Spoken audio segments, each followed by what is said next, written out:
pemikiran aku nggak perlu dikoreksi tuh gitu. Karena sebenarnya itu perlu banget dikoreksi juga gitu, bahwa sebenarnya kita harus bisa menilai diri kita seakurat mungkin sih gitu. Jadi kalau misalnya kita merasa lebih rendah dari seharusnya, bisa jadi kita kehilangan kesempatan yang sebenarnya kita bisa ambil. Oh ya, aku Ya suka kan? itu. Ya, Ya kan? aku Kayak suka contohnya itu. misalnya tadi ketika aku ngerasa aku kan orangnya jelek misalnya gitu. Nah, aku nggak bisa nih harusnya ngambil kesempatan-kesempatan yang ini butuh orang cantik misalnya Iya, gitu iya, ya. iya, iya. Let's say kayak gitu.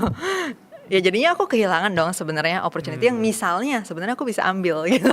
Sebenarnya aku bisa jadi aktris Hollywood Iya, gitu. iya, iya, iya. Nah, jadi ya so dari situ poinnya adalah bukan berarti yang menjadi masalah itu cuma rasa rendah diri atau insecure-nya. Jadi walaupun aku nggak punya perasaan itu, kalau aku punya pemikiran yang salah juga, yang dalam artian bahasa yang lebih tepat mungkin undervalue ya, undervalue diri kita gitu, ya itu bisa menjadi masalah juga gitu on its Iya, own, yang membuat undervalue. ya dimana tadi kesempatan-kesempatan yang harusnya bisa aku ambil mungkin banyak yang akhirnya hilang dan nggak bisa aku ambil.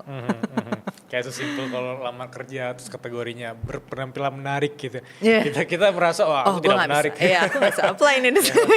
Padahal ternyata kita menarik banget. Nah itu Padahal kita masalahnya. punya kesempatan untuk berani melompat. Ya udah gue harus semenarik apa gitu ya. Yes, bisa aja sebenarnya, bisa jadi mungkin kita nggak setahu itu seberapa menarik, kita coba aja kalau gitu kan, dibanding Iya kita juga. bikin kesimpulan gitu. Iya Kadang-kadang juga. tuh Iya. kita bikin kesimpulan yang kita sendiri sebenarnya data pointsnya bisa jadi kurang. Maksudnya sebenarnya bagus. kita untuk mengambil kesimpulan itu sebenarnya kita juga nggak terlalu banyak pengetahuannya gitu, nggak cukup Iya, sebenarnya pengetahuannya. Kita belum pernah survei, kita belum pernah nanya orang juga gitu kan.